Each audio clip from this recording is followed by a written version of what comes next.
আজ ছিল বাসন্তী পুজোর বিজয়া দশমী। মায়ের বরণ করা আর সিঁদুর খেলা দুই শেষ। এবার মাকে নিচে নামানোর পালা।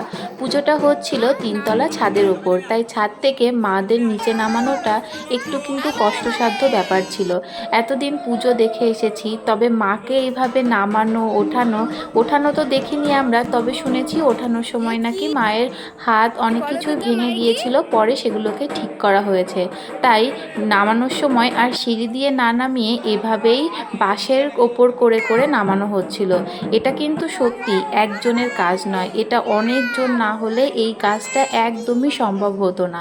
এইভাবে নামানোর প্রসেসটায় প্রথমে নামানো হলো দোতলার ছাদে, আর তারপর সেখান থেকে নামানো হবে নিচে। পুরো প্রসেসটা দেখে মনে হচ্ছিল সত্যি একটা বারোয়ারিভাবে পুজো দেখা আর নিজেদের বাড়িতে পুজো হয়ে সমস্তটা সামলানো কিন্তু একদমই সহজ ব্যাপার নয়। তো যাই হোক, এভাবেই আমাদের পুজোটা আজ শেষ হলো। এইবার আমরা যাব ভাসানে, আর সেখানেই মাকে নিয়ে যাওয়া হবে কৃষ্ণনগর নদীর ঘাটে। আজকের মতো টাটা।